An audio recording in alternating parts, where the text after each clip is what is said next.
Well, hello there, family. Welcome back to another edition of Crenshaw Corner.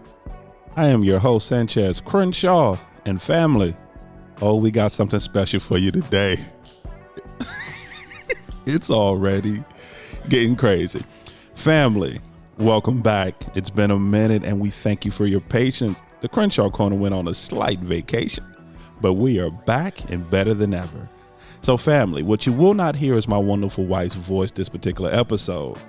As you can tell, the opening theme is just a little bit different than you're accustomed to. Why is that, family? It's really simple. This is After Dark, baby. We are doing an After Dark episode for you today, and we're doing it just a little bit different. Family, for the first time in Crenshaw Corner history, we have an all-male After Dark episode. So family, first of all, let me just thank you. Thank you for listening. However you're listening, whether it's on iTunes, whether it's Podbean, whether it's Spotify, whether it's Google Play, whether it's Amazon Music, whether it's iHeartRadio, or on our own personal website at www.thecrenshawcorner.com. As always, family, we consider ourselves an interactive podcast, which means we can be found on the socials. We're on Instagram, we're on Twitter, we're on Facebook, all in the Crenshaw Corner. And of course, you can email us at any time at thecrenshawcorner@gmail.com. Once again, thecrenshawcorner@gmail.com. Now, families, you can see I kind of rushed through that opening because I'm excited, family. Oh, family, I'm excited. Oh, yeah. So, family, we're not going to even do introductions because you know these gentlemen. You've heard them multiple times. They are a member of the family. They are some of my closest friends. They are family. So we have Jarvis. What's up? What's up, family? We have Daniel. Hooty hoo. And family, guess what we don't have? We don't have any wives with us this episode. They're not here. So that means we are allowed to do and say whatever we want to say. Yep. And we will pay the consequences later. That's right. So family, what I wanted to do, I wanted to get the men together. And once again, I wanted to have an After Dark episode. And here's why. Because most men, if we're being honest, we grew up talking about sex since we could speak. We've heard about sex. We've seen sex. People have told us about sex. We've had sex. We watched it on TV. We watched it on TV. We heard a lot of different things about it. Not all of it good. Right. If we're honest, most of it not really good. Right. So that lead me to have a question because I knew how I grew up. I knew some of the things that came to me. I know, speaking for me, growing up, I had a very, let's just say, perverse idea of what sex and intimacy and what it is. So my question to you, gentlemen, is how did your upbringing, when it came to the topic of sex, how did that affect you? How did that affect you growing up?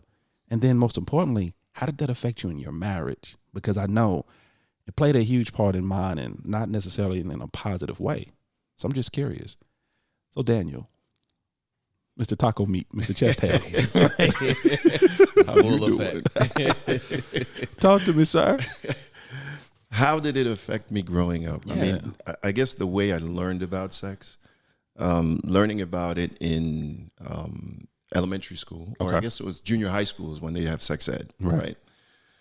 And fortunately, I was here because I got to learn about what it, the birds and the bees, and so learning about it in the classroom and seeing it outside of the classroom kind of was a little damaging because in the classroom it's very formal. This is what you do. This is how kids come from, and then and outside, watching Emmanuel, it was like, this is not what they told me in school.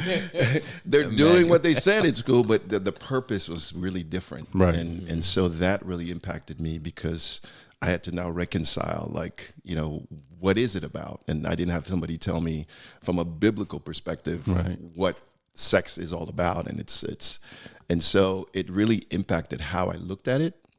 And also kind of confused me a little bit because, it was soft porn that I was looking at. Right. In my neighbor's house up the street, they just called us and said, hey, come check this out. And they had Emmanuel playing on TV, and it was like the music and just the lady. And it was, I was like, wow, I just got thrown into this thing. And so that's how it kind of impacted how I saw sex. Right. And so it was, interesting.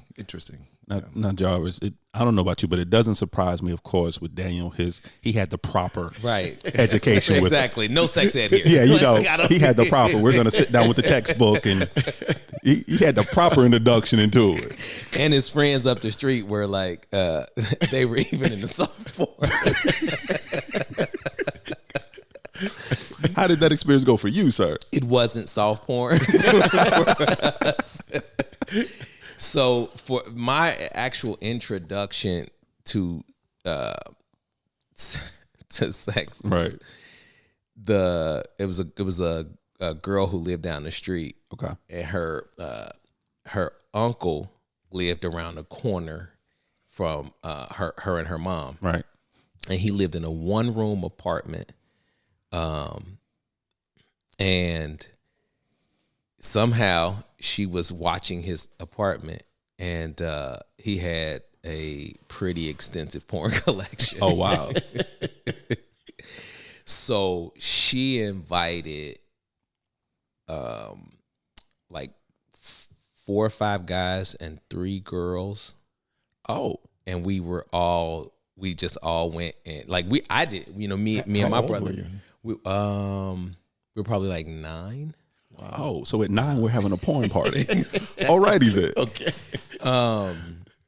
And she was probably like 13 or 14. Oh, you had your older woman. Which I mean, I didn't have her. She just invited us all. So I mean, I can like see this scene in my head. Like I'm standing, like there's some of us standing in the doorway. Literally, it's a 1-room apartment. Right. Like some of us are standing like a studio. in the door. Yeah, and like facing the street. Okay. Like this was literally like, it reminds you of a street facing garage. Got you. But it had actual door on it. Okay. So Okay. Interesting. it was really like just a 1 room. And we're all standing in the room watching this video, and like none of us have ever seen anything like this. Right. Like, and so I just kind of remember walking away from that moment like, whoa. And it didn't like open up a desire. Mm-hmm. It was more like a confusion. Okay. Mm-hmm. Like, what did I just look at? Because we're not. This is like Nat Geo. Like, what did I just look at? Because it's not like with Daniel. Because with Daniel, at least with Emmanuel, there's a storyline. Right. Right. There's a plot. There's beautiful music, beautiful scenery. Walking on the beach. It's a date with benefits at the end. Right. Unlike the one you experienced, No, it's just straight to it. Yeah, no, it had all of those things. It had a plot and music and storyline. They're just all very weak. That's the one where she was walking and just fell, and then he fell, and it just right. Like, oh, none of these people don't wear underwear. Why am I wearing underwear? Nobody wears underwear. And it gives you that it gives you a false sense of reality, like what really happens with intimacy. So. And that's the thing. Once again, you and I are much on the same page. We didn't have that life that Daniel grew up with. I was calling him Mr. Soft Porn. No. I had experience. It wasn't a group setting, but it was a friend with the old VHS tape. Mm-hmm. Here I got something for you. Yeah, that real good friend. Right. Here, take this home and look at it. And I'm in my room by myself in a dark room on a 13-inch black and white with a VCR. Wow. The old school. Kids actually, first of all, kids don't even listen to this episode. But if you're listening, ask your parents about a 13-inch. They'll tell you about the 13-inch black and white. That's probably that's going to be like the last question they'll ask from this episode. Right. But yeah, and so I'm in my room, sneaking in the dark, and watching something. I'm like you, Jarvis. I have no idea what I'm watching. Right. I'm confused. I'm intrigued. I have questions. I'll never get answers because there's nobody I can ask, because I can't go to my mother and ask this question. My father wasn't around, and I really can't ask him, so I got nobody to ask these questions to. So now I'm just confused. Mm-hmm. And now, and looking back on it, I realize for me, like you said, that for me, that warped my sense of reality when it came to that, when it came to women, when it came to, because you said the word intimacy, but if we're honest, there's nothing intimate about it. None of it. You know, so because porn may teach you a lot, but intimacy is not something that it teaches. That's true. You know, even with Emmanuel, that's not really, you know, no matter how softcore they try to make it, no matter how romantic they try to make it, you know, it's just animalistic at the end of the day. It is. So for me growing up, especially once I hit because that happened in my adolescent years. So once I hit my teen years, so I started noticing that I started viewing women a whole lot different at that point in time. I wasn't seeing women anymore. I wasn't seeing a female. I wasn't seeing a person. I wasn't seeing a soul. I wasn't seeing intellect. I was seeing a conquest. Right. I wanted to do what I saw them do. That's what I wanted. Wow. And for me, because what I saw was the women didn't talk back. The women didn't care whether they got satisfied or not. Right. The women didn't care it was all about him. Right. It was all about his gratification, him being satisfied. Right. And he was done and he moved on with his life. Right. And for me, I took that to heart. So I don't know about you guys. I don't know about you, Jarvis, but for me, and for a very long time, that affected a lot of my relationships. Absolutely. Absolutely. I think when you asked how did it affect your relationships and your marriage, I think that was probably the biggest way is that sex became about me. Right. It really wasn't about, getting closer to somebody or connecting with somebody. It was about it was about me. And then even with porn, it was even more like it was more about controlling my emotions. Like it was something I knew I could do to feel good. Right. Like it was a guaranteed I'm gonna feel good. Like if I watch some porn and masturbate, I'm gonna feel good. Like it put me in total control sexually. But then it also warped my sense of, like you said, like what sexuality was, what intimacy or what the act of sex should look like. None of it was real. Like I didn't realize that the positions that they were in were for the camera, not because they were actual good positions to be in. This all about and they film it over a 4 or 5 hour period. Yeah. So you think they go on forever, but that's not. There's some cuts and some takes and some water breaks and some fluffing going on. And, yeah, exactly. And so you don't understand any of that. You and I, Sanchez, were having a conversation about the beach and how nobody tells you about how the sand gets everywhere. Like they don't tell you that the first time you go into the beach. You don't realize like, oh, this sand is gonna be a problem. And it's the same way with porn. Like they don't. You get a false presentation of what sex is. Yeah. And something you said early, Daniel, as well, because you was like, because the biblical aspect of it was never, because for me growing up, and I mentioned it on the podcast before, I grew up in a very, and I'm going to say religious home. Mm-hmm. It wasn't a relational home. It was a religious home. Mm-hmm. And so it was so we didn't talk about sex. Mm-hmm. Only thing about sex was you do it before marriage, you're going to hell. Right. Nobody telling me why. Right. Nobody telling me why I'm going to hell. Nobody telling me what it's all about. So now I'm out here just all willy-nilly I got questions. Nobody is willing to give me answers. So now I'm seeking for myself. Right. And I'm seeking in all the wrong places. How was it for you, Daniel? Did you have someone having a conversation talking, or was it just a friend up the street? Never. I grew up in an African household. Right. Where you respect your parents regardless of what. Our home was very strict. Right. My dad being in the military, my mom just, very subservient to my dad. Okay. And I grew up looking at that relationship and just really, like, that was everything to me, and so for me to go to my dad and say, hey, or even my mom, it just does not happen in the African culture. You don't talk about that. You don't bring it up. And grew up in a Christian home like you, was very religious. There was no conversation about it. So I had nobody to really go to, just friends that had some idea, and then school. And so it wasn't really, there was no outlets to kind of figure it out. And I was a very naive kid. So for me, it was like, I knew, okay, this is good.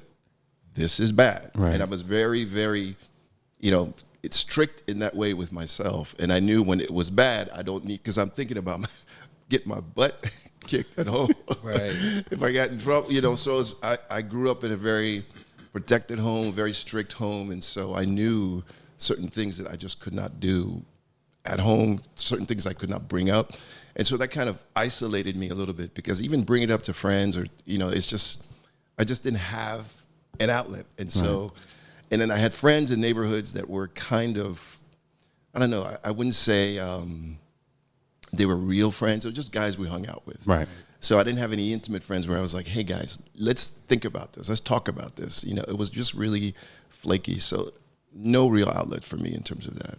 Yeah. Jarvis, did you have anyone that you could talk to or bounce questions off of or anything of that nature? No. Nobody that was going to give me any quality feedback. Right. So no. I mean, even like, my cousins, we all grew up in single parent homes. So you're not going to have this conversation with your mother. And again, my father was present physically, but not necessarily, engaged. So no, we just, it was kids teaching kids about sex. It really was. And that's how it was for me too. It was someone who has no idea of what they're doing. Right. No idea what the consequences are. It's like me trying to teach somebody how to fix an engine. All I do is to change the oil. Right. I can change your oil, but if your carburetor go out, I can't do nothing for you. Right. You can give things you heard, I heard if you do this. Yeah. Yeah. So I'm curious. So your first relationship.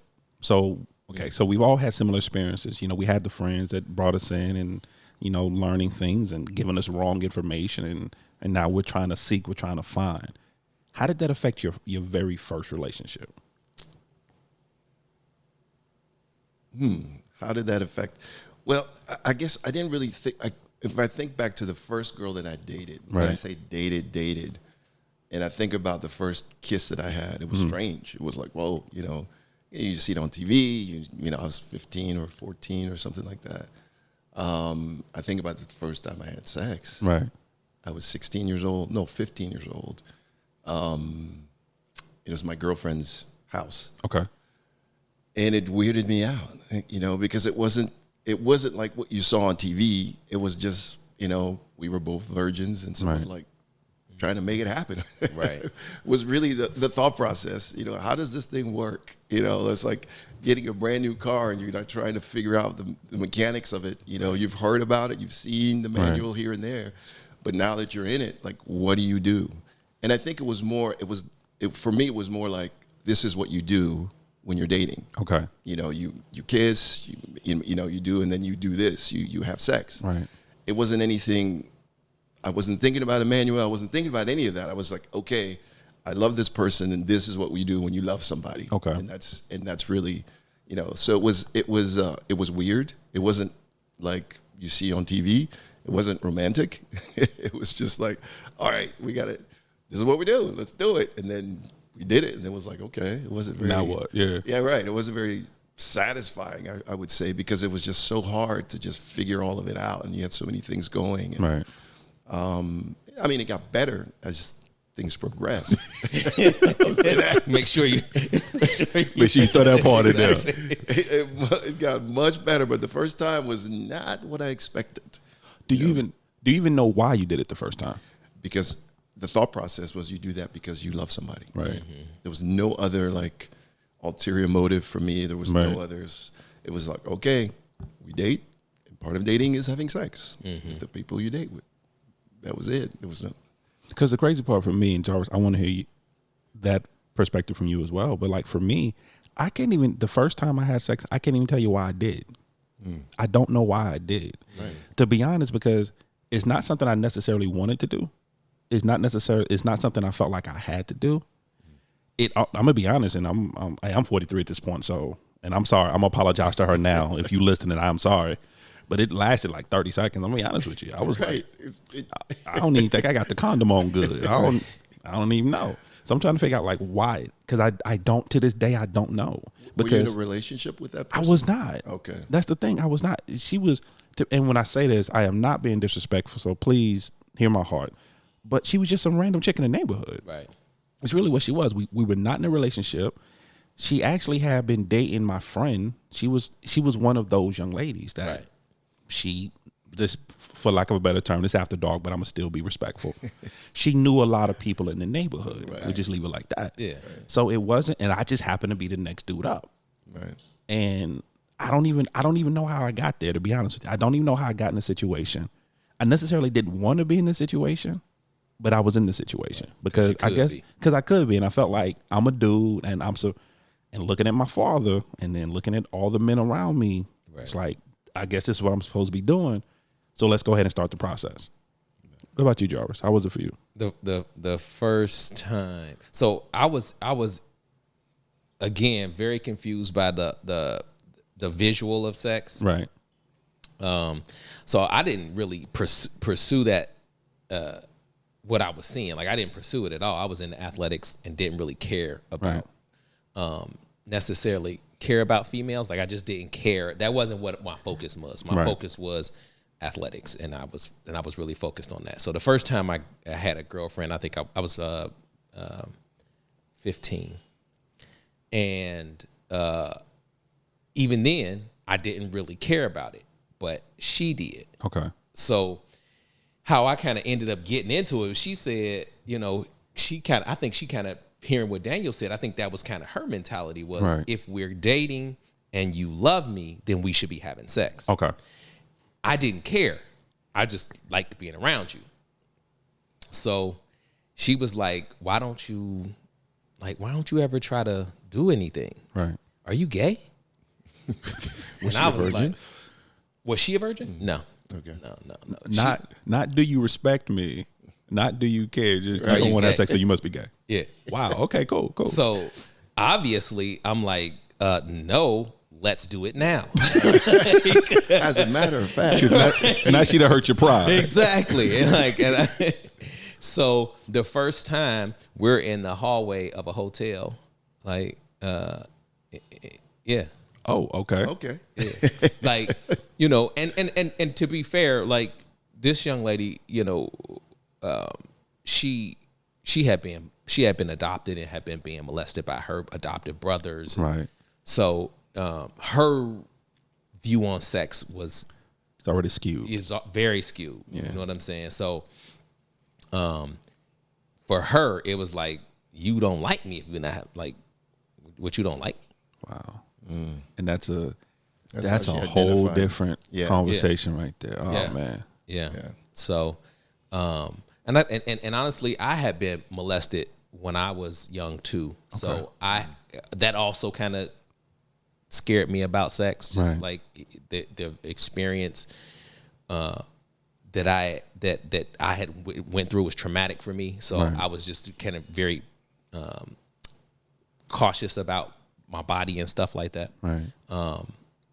So I wasn't interested. But then when she posed that question, I'm like, okay. So if my only choices are to have sex or be gay, obviously I'm gonna. We're in the hallway now. Now we're in the hallway. Right. And so, the first time was in the hallway at a hotel. Right. And now I kind of I like it. Like I'm like looking for it, and I'm kind of like, okay, if this is what we supposed to be doing, then every time I see you, this is what we supposed to do. And so the second time we had sex, she got pregnant. Okay. And we had a baby. And this was 15, right? 14, 15? I was 15 when my daughter was born. Right. And that's the part, like your Emmanuel's and your, and your Debbie Does Dallas, and this is the part they don't tell you about. No. And this is the part, even if you do it the proper way, like with you, Dad, you sit down with the textbooks and you walk through the physiology of. Right. But what they don't tell you is with sex comes baggage. Yes. Right. It's not just a physical act. Right. Yes. It's emotional and spiritual. Because like with this young lady, she's not just bringing her body to you. Right. She's bringing her scars. She's bringing her hurt. Yep. She's bringing, unless someone is doing something to me, that's the only way I must matter. because of her past and what happened. Right. And they don't tell you about that. No, even if they tell you in the school books, like, because they told you, hey, again, this is where they told me, this is how the birds and the bees, this is how kids are born. But they don't tell you that could happen to you. Right. Mm-hmm. And that's a big difference. Because when they tell you that could happen to you, for me, that would have scared me stiff. What am I going to tell my parents? Yeah. You know, So now what am I going to do? Now I got to tell them you about to be a grandparent. I'm going to get killed. Yeah.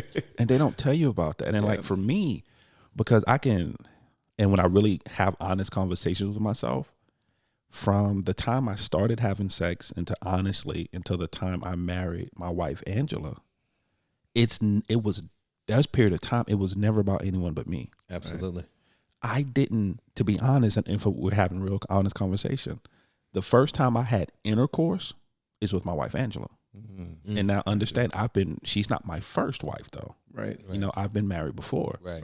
But the first time I had intercourse, the first time I had an actual intimate relation was with my wife. Right. Yeah. Now I got a kid before my wife. You know, I've had relationships before my wife. Like I said, I've been married before my wife. Right. But my idea of sex and my idea of relationships was so skewed coming up that no one mattered to me. Right. That they were really just an ends to a means, to the point that I had to go on social media some years back and just put out an apology. Right. I did. Right. It's like, for every woman that I've encountered up until this point, I am so sorry. Right. Because I was a jerk. I mistreated you. Because the sad part about it is, like, I don't remember names. Mm-hmm. I remember faces, some of them, but I remember situations. Right. Mm-hmm. And it's like, because no one ever had that conversation with me. No one ever sat down and said, just because you're a guy doesn't let you off the hook. Right. Just because you're a guy doesn't mean that you can be out here pollinating any and everything and there's no consequences. I wish somebody would have had that conversation with me. Right. What about you guys? Well, I mean, for me, I tell my kids, the older ones, the biggest regret that I have is having sex before marriage. Right. Because when you look at what it's all about and the biblical design of it, the soul ties that I have, sometimes, well, most of the times, when that past comes in and it impacts my relationship, or it used to do more than it does now, impact my relationship with my wife in terms of that I'm thinking about somebody outside of her, right? And you gotta bury those thoughts, but to be intimate with somebody, like you said, having intercourse for the first time and having sex in a relationship or true intimacy, which is more than just the act, right, truly happened with my wife, because it was spiritual, it was emotional. I mean, all of it tied into one, and really understanding how that feels, right? Versus like sex is sex, you can do it with anybody, right? But having that true intimacy with somebody where that is part of it, right, is a whole different ballgame. Right. And for me, if I could take a step back and just rewind time, I would save it for, when I got married, because then being able to share that fully, body, mind, and soul with somebody, I could just imagine what God's design would be in terms of that, where it's just you're fully committed to this person and you're doing everything to be as intimate, as close as one with that person.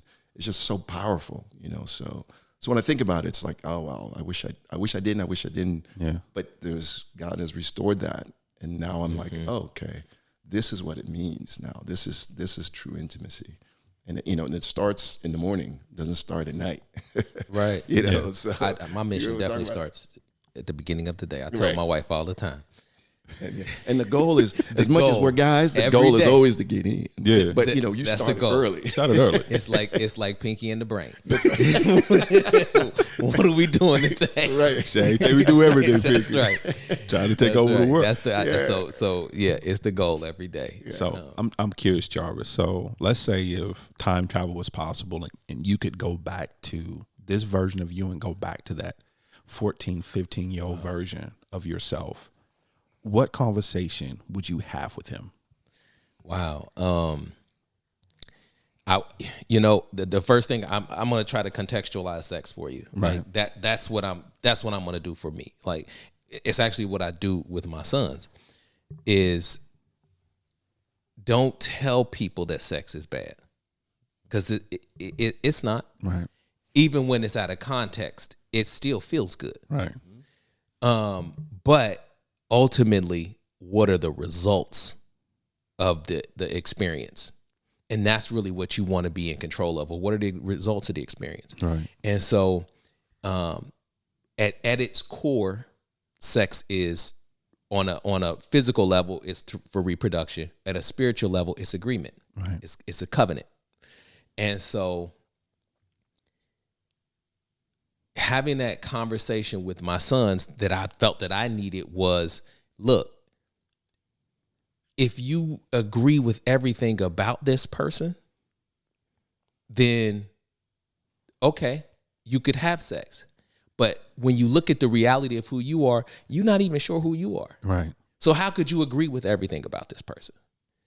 They don't know who they are. They're still trying to discover themselves. You're still trying to discover yourself. Allow yourself, because sex opens up a whole new world. Oh, yeah.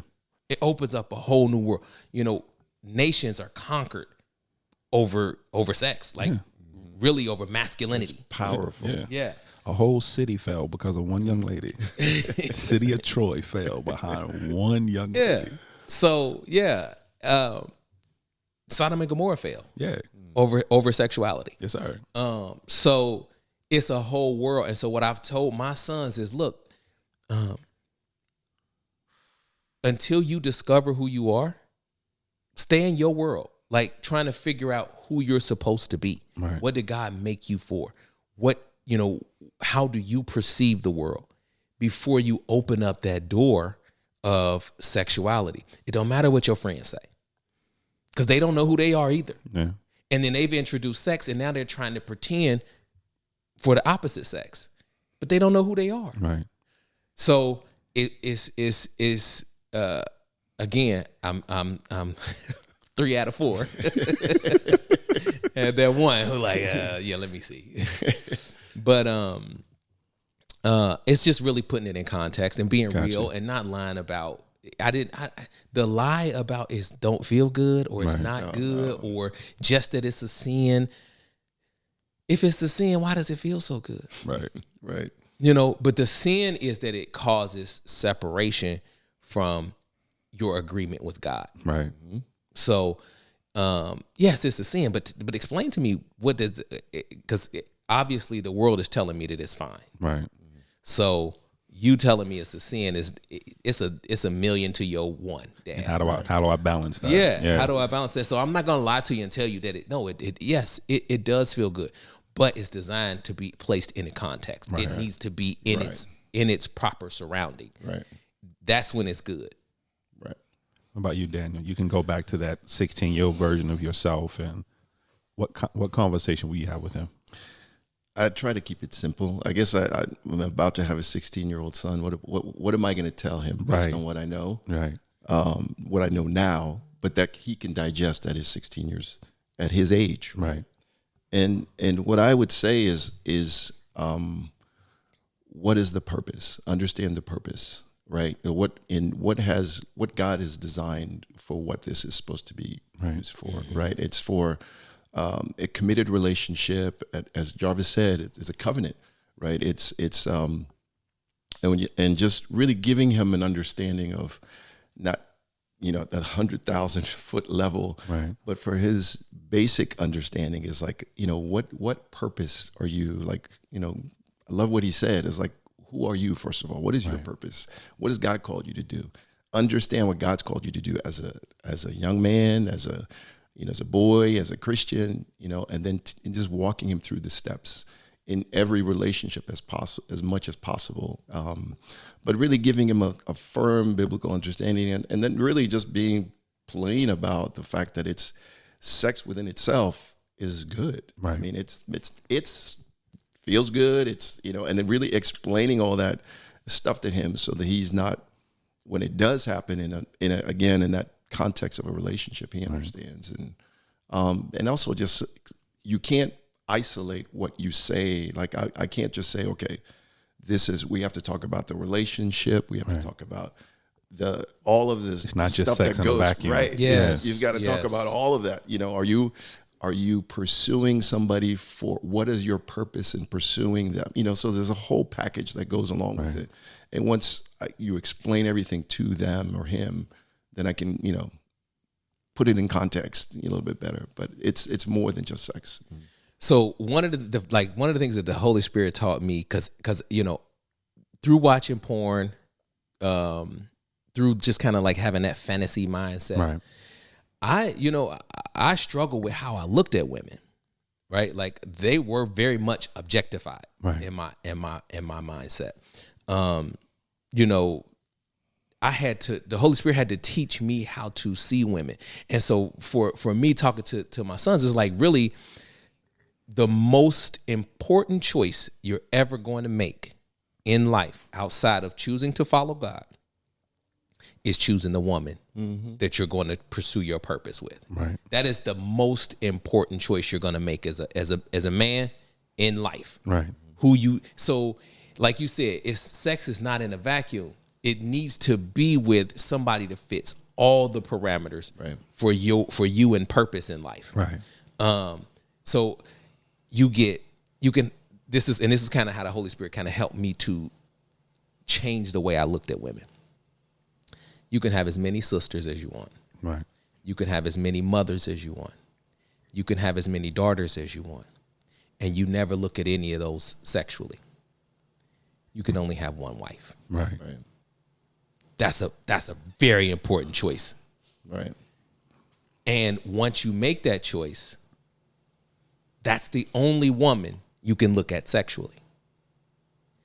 And if you see everybody else's mothers who you'll never like look at your mother sexually. I'm hoping you don't. It's a whole different conversation at that point. You never look at your sister sexually. Right. And you don't look at your daughter sexually. Unless you're in Virginia, but that's something different. I'm just joking, Virginia. I love y'all. Just joking. So you only get that once. So make that choice like it matters. Right. And everything about that woman, intimacy should be a part of that choice. But the bigger part of it is she a partner? Right. Like, can she partner with me on what I'm pursuing in life? For me, it was the conversation I would have with that version of myself is understand that you come from an addictive family. Mm-hmm. There's addictions. Wow, that's good. On both sides of my family. On my father's side, it's alcohol and drugism. On my mother's side, it's some alcoholism and smoking and things of that nature. So addiction runs in my family. Yeah. And for me, porn and sex became an addiction for me. Because like when I said, because even all the times as I was having sex, I wasn't having it because I really wanted to. Right. I felt like I had to. Yeah. It felt like something I had to be doing. You're driven. I'm driven to do it. Yeah. I'm driven, even though I could really care less about what's on my TV right now. Yeah. But it has to be there. To be honest, and like I said, this is why I had to do apologies. I could really care less about this young lady that's in front of me right now. Right. Half the times I don't even know your name. Yeah, you're a means to an end. You are a means to an end. You are there to serve a purpose. Now please leave. Yeah. Right. Because I remember, and so sorry, family. And there's so many, like you said, Daniel, sometimes those images and those thoughts come back. And I'm like, if I was the brother of this young lady, dude, I put you under for how you treated my sister, for what you did, for what I did to somebody's sister, somebody's daughter, somebody's, friend. And it's like, yo, just understand that what you're doing, you need to step back, sir. Right. Step back and think, because what you're doing, you're so full of holes right now. Right. You're so full of voids, and you're trying to fill all these voids and you're trying to fill these holes, and you're doing it in a very destructive way. Right. Right. Because not only am I ruining my life right now, but I'm ruining somebody else's life. Yeah. Because understand, I'm not the best dude in the world, but I was smooth with what I said. Mm-hmm. I can make you feel like you're the most important person in the world. I can make you feel like no one else in this world matters. You're the most important thing to me. I know the words to say. Gifted writer. Yes, sir. I know the words. I know how to say it. I know the right context. I know the right voice tone. I know how to do it. So I have you feeling like you're the most important thing in the world until. Right. Now, once the act is done, and to be honest, I ain't even got to do it twice with you. I just need that one time. All them skills gone. All it gone. Now I was ghosting people before ghosting became a thing. Right. Yeah. You know, The original ghost. The original ghost. And it's like, but why? It's like, no, seriously, why? Why was it worth breaking that young lady's heart? Why was it worth hurting that young lady? Why was it worth it? Why was it worth you being that person in her life? Wow. Can I tell you the story real quick? Yeah, go ahead. You reminded me of that story of this when you were talking. So I had this situation, and you talk about if I was somebody's brother or father, the brother or father to a young lady. I remember a particular situation where I was at this girl's house. She told me she was a virgin. Right. I kind of didn't believe her, but I kind of did because she was socially awkward. Okay. And we had sex or whatever, and because it wasn't good to me, right? Like it was like, yeah, not only you socially awkward, you're sexually awkward. I did this thing where I like faked my aunt called me like it's a family emergency. Oh, you did one of those. Wow. Like I gotta go. Young Jarvis would not come to my house. Not at all. I'm throwing rocks at young Jarvis. Yeah, please don't. I'm throwing rocks. And so to think about now, like where that left her. Right. Having given her virginity, something she had been holding on to for, 17 years, 16 years at that point. Right. She gives her virginity. She knew that come on, man. She knew I bailed on her. Yeah.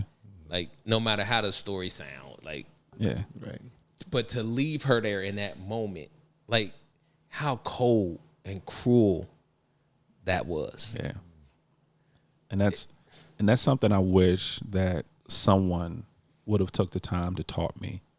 I don't think that was proper English, but I'm gonna work with it. would have taken the time to teach me that, because and I think that's the part, especially, and right now I'm talking to the men in the audience right now.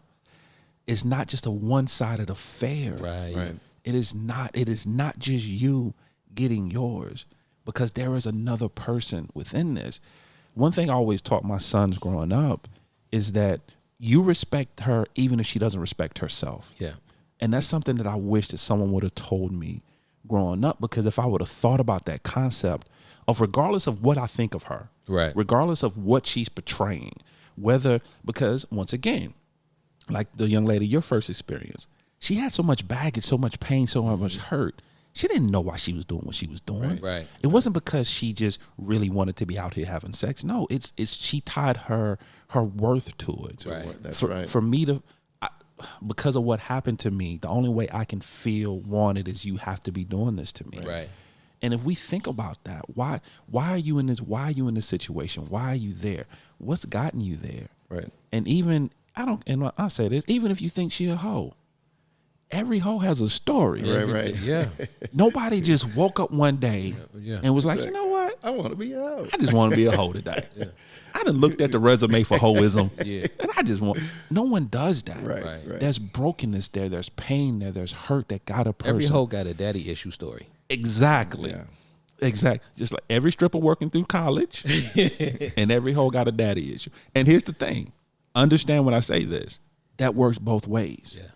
Male hoes and female hoes. Mm-hmm. Every hoe, whether you a male hoe or a female hoe, you got a daddy issue. That's right. And because, to be honest, that's what tied a lot to me. Right. Because I was searching, because I wanted my father. At the end of the day, everything for me when it comes to my brokenness all ties to one thing. I just wanted to be important to my father. Right. And because I was never as important to him as I thought I should be, so now everything I do is to fill that void. What can I do to fill that void? Okay, you wanted to get naked for me? Let's go. Let's go. Let's see if that filled that void. Right. That didn't, you go away. All right, let me try her. And I spent the majority of my teenage and most of my early adult life That was my mentality. Just going out there and just trying to find something to fill a void.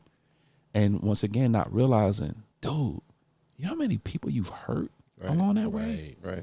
You know how many people that you're their story?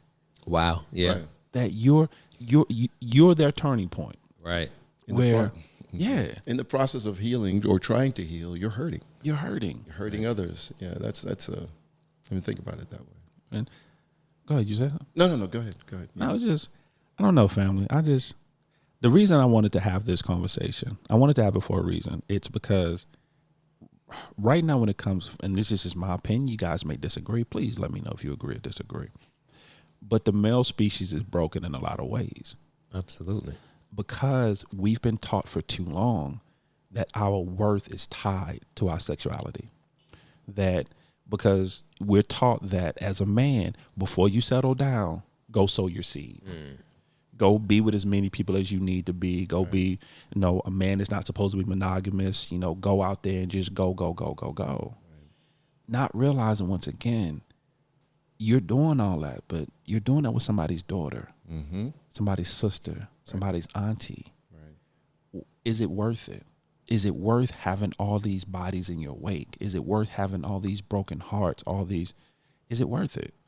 I'm starting to think it's not worth it. Yeah. No, it's definitely not worth it. Because again, as you mature, you understand the implications of what you've done. Right.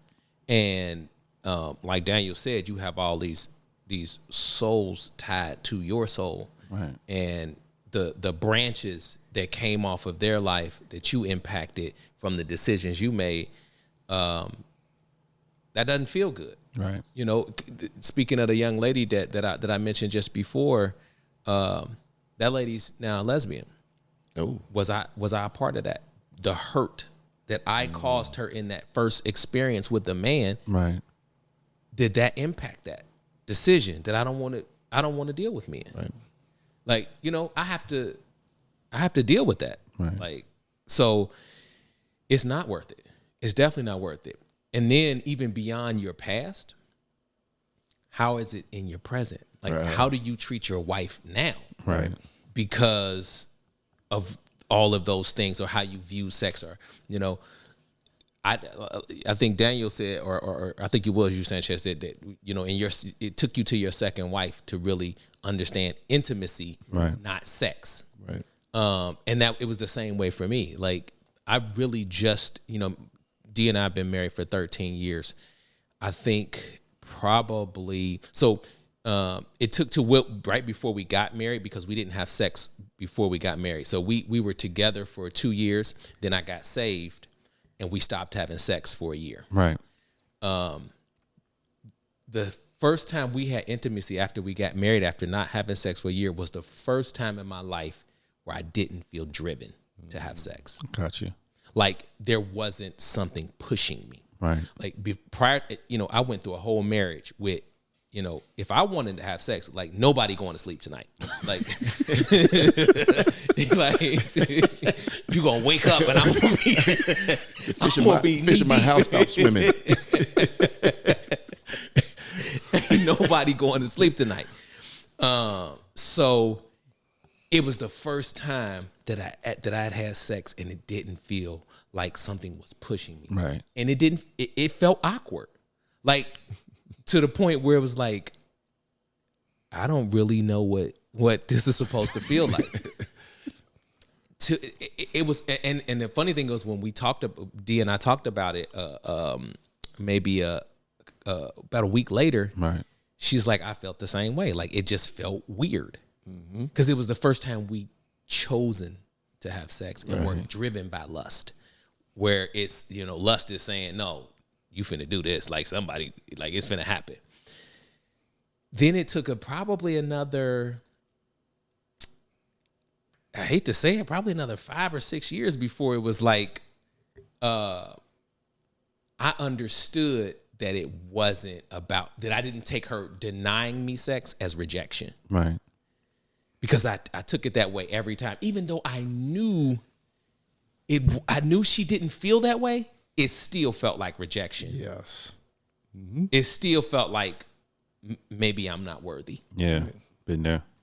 And it took the Holy Spirit delivering me to know, understanding my worth and understanding that he gave me some cheat codes, honestly, to understand that a lot of the times when my wife was denying me sex, it wasn't because of me. It was because of what was going on in her head, like whatever she was thinking about from the day. And so he taught me to just start taking stuff off her plate. Yeah. Well, you've unpacked a lot there. And I'll just say this real quick. I mean, in terms of just the way I grew up and what I knew sex was about, and even from a biblical standpoint, it's marriage and you're in a couple and all that stuff. So 3 years prior, when we dated, we never had sex over a 3-year period. And I was about to explode. We talked about this in the last episode. And I was like, when? So we got married and we had it, and it was awkward. But what I realized in that whole process, even in the biblical model, even if you're in the biblical model, that is in terms of, okay, you're married, you have sex, you still have to go through that process of learning about what is intimacy. Right. What is, and the Lord had to really, I mean, it took us a while to get to a point where it's like, oh, okay, this is what God designed it to be. Because still within that relationship, you're kind of like, we're going to have sex this day. We're going to have, this is what we're going to do because we're married now. We're supposed to do it. And if I don't get it, I feel rejected. Right. Is it me? Is it something I'm doing? Do you not find me attractive, etc.? And so I had to learn that even lusting after your wife, that lust can result in those soul ties. Because then you start thinking about, okay, how am I going to satisfy the need that I have within that I'm not getting in my marriage? Right. And doing certain things and opening certain doors that I don't need to be when I'm doing it. And so in that marriage context, in biblical marriage, I had to learn about what true intimacy really is and really take the time to say, it starts at 8 a.m. in the morning. Exactly. Right? You want to get in at 10, you start at 8. Oh, yeah. Right. But you also you have to look at your spouse in a different way. Right. And you really have to, it was hard. It was really, but now it's like I understand kind of the whole thing in terms of what the meaning of sex is and what God intended for it, and how wonderful it is in a relationship that is truly committed, and so on and so forth. Because I think the part that a lot of men miss out on is that sex for men is physical. Mm-hmm. Sex for women is emotional, is mental. Like you said, and the same thing happened with my wife. If too much is on her mind, if she's thinking about too much, if too much is going on, she's not going to want to do that. She's not going to want to do that physical act. So like you had to learn, okay, so what's weighing on her? Right. Let me take that off. That's the not tonight, honey, I got a headache. Yeah. That traditional line. It's not that her head is literally hurting. It's I have too much on my mind. I got too much. I'm thinking about too much. Yeah. That I can't think about that right now. And like you're saying, like we've been saying throughout the whole thing, I used to sit under a pastor. He used to use the phrase "till the land." Mm-hmm. When you're planning, you just don't drop a seed and automatically you get a plant. That's not how that works. You got to work that land first.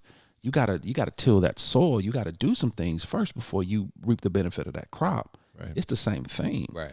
And it's also doing it not for the purpose of just having sex. Right. If only time you show her attention, the only time you rub on her, the only time you love on her, the only time you tell her you love her, it's because you just want to have sex, she's not dumb. Right. Women are not stupid. Right. She knows that trend. Mm-hmm. So only Fridays is the only time you love me.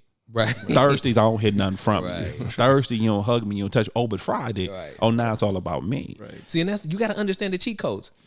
So let me give the fellas some cheat codes.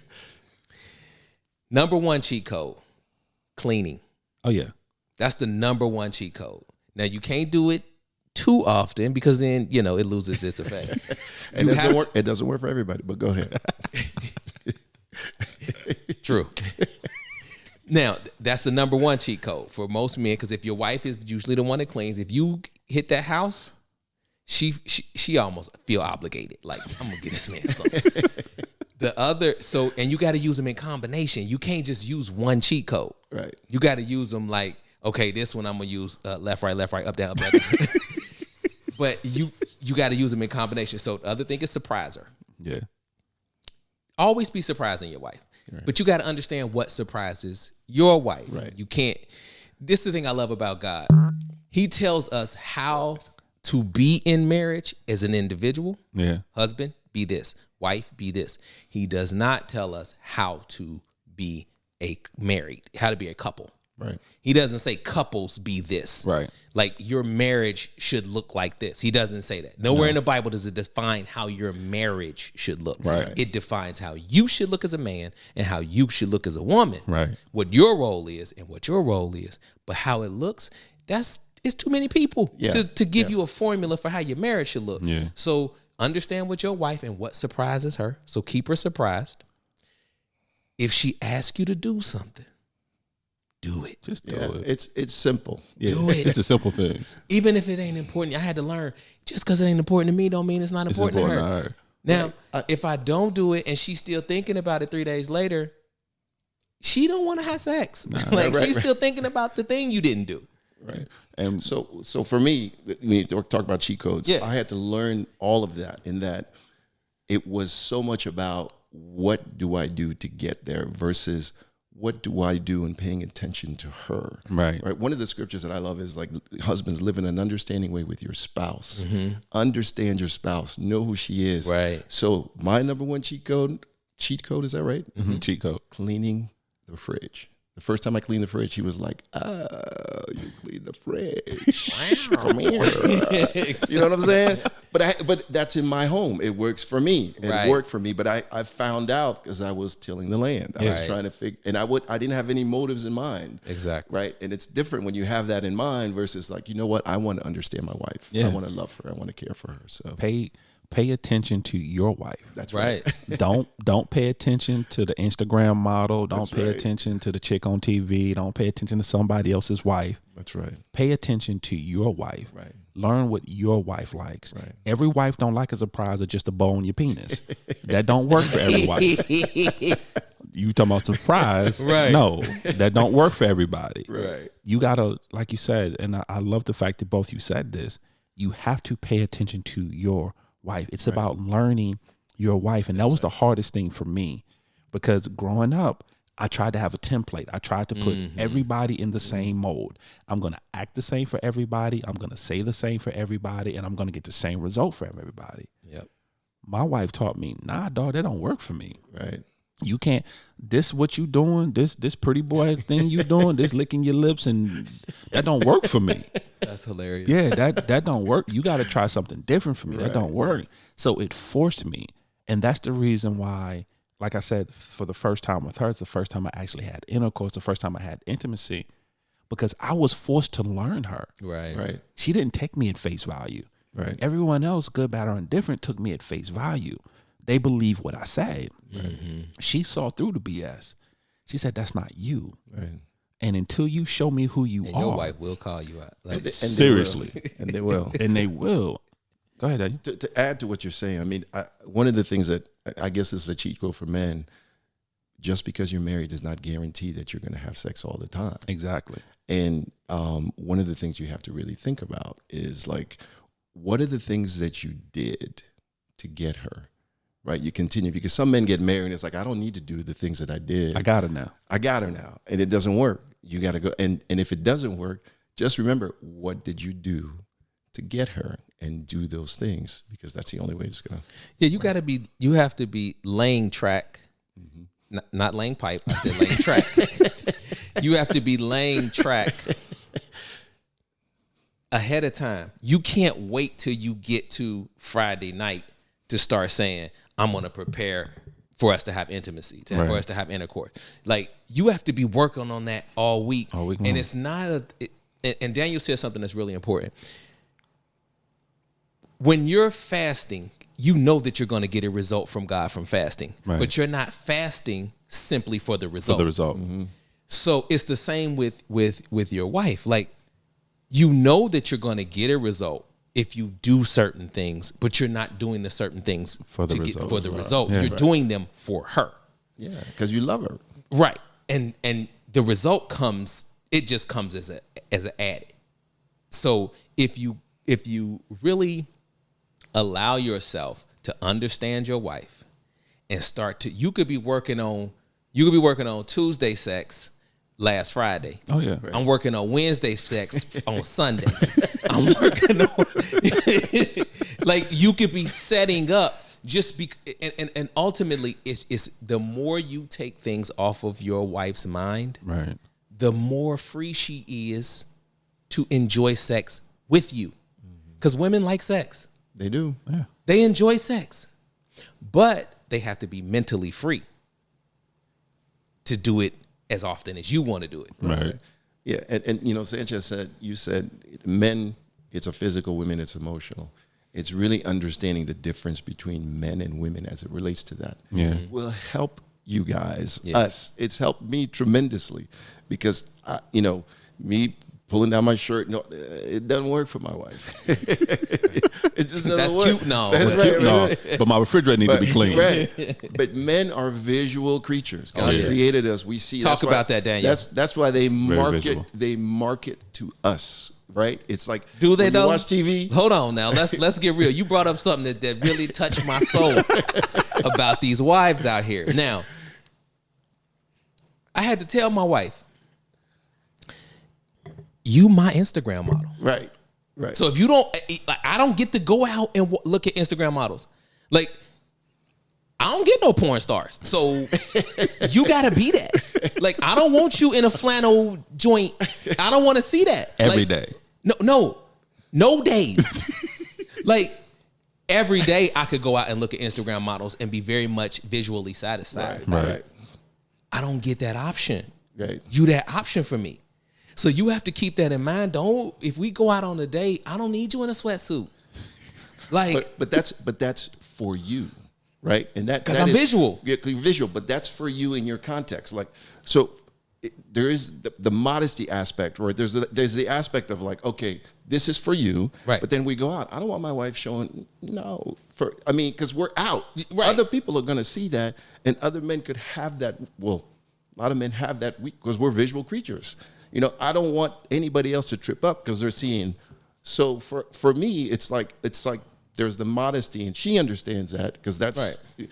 But it's really meant for you and for your eyes only. So outside of that and outside of the house, it becomes a whole different ballgame. well, for me personally, I want my wife to be the sexiest woman in the room. Now, I do want to my wife is modest anyway. Right. Yeah. So even if she is going to be, With the green dress. We'll talk about that. oh my gosh. He really did. The green dress. Right. Even if she is going to be sexy, Right. she's not gonna, she's still gonna be modest with it. But that's for me. Like, I don't want, I'm talking about sexiest in the room for me. Right. Like, not sexiest in the room for Sanchez or for some other dude. Like, for me, what I find most attractive. Right. But Get it. what I don't want is sweatsuits and jumpsuits. And, every time we go somewhere, I want to see you in Yeah. a way that I find visually attractive. Like when we went, like if you was going on a date, they have to keep up their end too. Right. Like you can't, when we would go on it, like you said, Daniel, whatever I did to win her, if we went on a date back in the day, like she would have put on something. Right. Like she put on that black dress. Now we go on a date and it's like, you got on Jordans and a sweatsuit. Like we dressed like two dudes hanging out.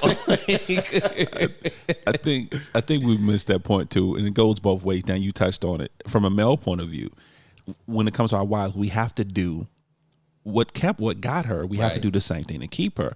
Women are the same way. Absolutely. You wasn't wearing sweatsuits every day when I met you. Right. You wasn't, when we first got together, you wasn't coming to bed in flannels and a muumuu. That's not what we were doing out here. Now all of a sudden everybody comfortable. Right. Now you coming, now I'm itching because you got on the flannels every night. I'm like, I'm just going to sleep. I don't even want to do this no more. And It's your like, helmet of salvation. You got You know your what I'm helmet of saying? salvation Right. on every night. what we doing? Right. All right. We could do this all day.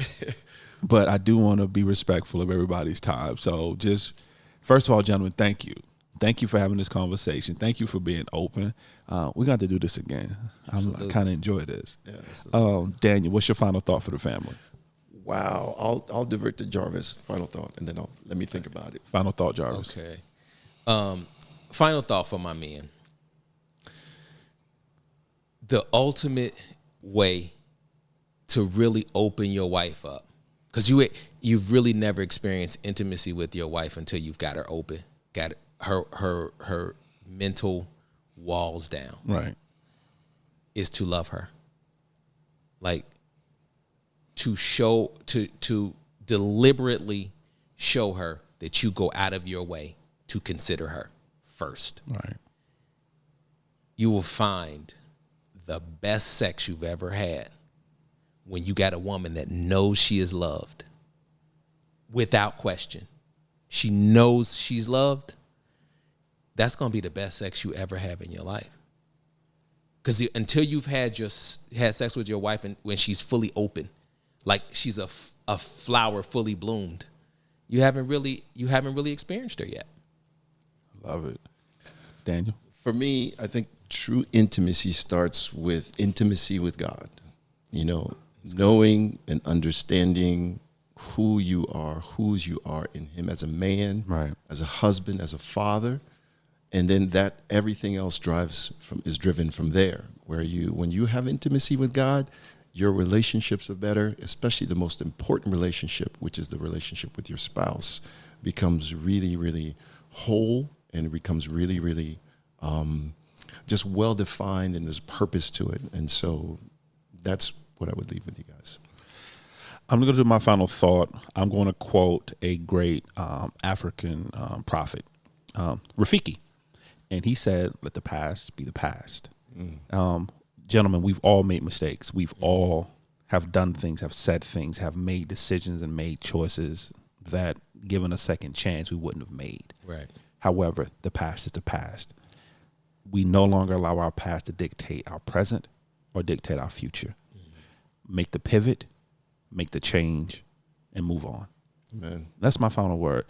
Gentlemen, once again, I thank you. I thank you for joining us. I thank you for being a part of this. Family, this has been good, and I want to do this again. Absolutely. We're going to do it again. Thank you. So, family, thank you for joining us. However you're listening, whether it's on iTunes, whether it's Podbean, whether it's Spotify, whether it's Google Play, whether it's Amazon Music, on our own personal website at www.thecrenshawcorner.com. We thank you for listening. And family, as always, welcome to our journey.